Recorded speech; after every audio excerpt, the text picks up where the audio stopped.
tama ba yung sinabi niya na yung kapatid mo nga hindi nakinig sa'yo eh. Iniputan sa ulo ng iba eh. Wala, may nagawa ka ba? May nakinig ba sa'yo? Ibig sabihin, hindi effective yung mga philosophies mo. Yun ang Sige. sinasabi niya eh. Well, hindi nga tama yung logic na yun eh. Flawed Bakit? masyado yung logic na yun. Bakit? Like I said, tatay ko nga hindi nakikinig sa akin eh. Ako na pinakamagaling sa profession ko eh. Pero marami akong pasyente na napapagaling, marami akong pasyente na nakikinig sa akin. So, eto yung tanong ko. Yeah, I understand na flawed yung logic, whatever you want to call it. Pero nabigay ko ng opinion na yon. So, I'll stand by it.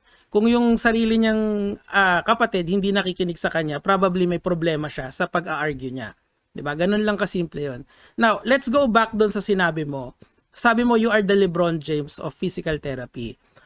Meron bang award-giving body na as in yung consensus ng lahat ng physical therapist dito sa Pilipinas Kasi I understand you're from Chicago, right? You're from Chicago and sa Chicago parang nagpa-practice ka doon pero lumipat ka dito sa Pilipinas for whatever reason. I have not researched you, Doc, but what I'm asking you right now, if you are truly the LeBron James of the physical therapy dito sa Pilipinas, does all the physical therapists unanimously agree that you are truly the LeBron James dito sa Pilipinas? It seems to me na parang wala lang, parang sinasabi mo lang yan as part of your branding. Kasi ako, pag tinignan ko si LeBron James, or narinig ko yung pangalang LeBron James, ang pumapasok sa akin, best of this generation.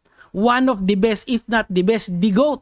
Yun yung naiisip ko. Pero when I Google your name, ito yung nakikita ko. When I Google your name, Doc, ang maraming lumalabas na information. Halimbawa, ito si Doc Alvin. I believe dinibunk ka niya, di ba? Tapos, I believe you have a lot of indictment, di ba? Kasi may mga mugshot kang nakikita dito. I don't know kung edited yan.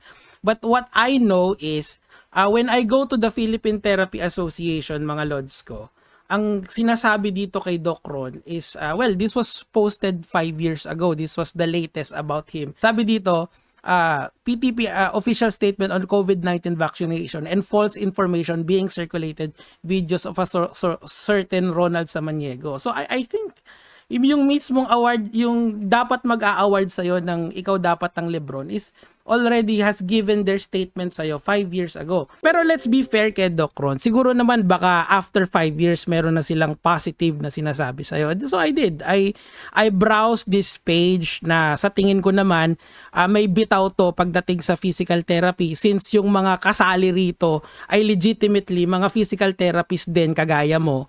Wala naman silang statement sa'yo na ikaw ang the best dito sa Pilipinas. So, ibig sabihin, yung claims mo are not based on any objective facts. Okay? Hindi nga siya consensus ng mga physical therapist dito sa Pilipinas or even in Chicago. Kasi wala naman akong nakita na binigyan ka ng award na ikaw ang the best or ikaw ang MVP ng physical therapist. Wala eh.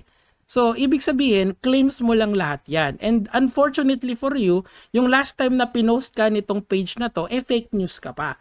Baka siguro hindi ka pinaniniwalaan ng tatay mo kasi fake news ka.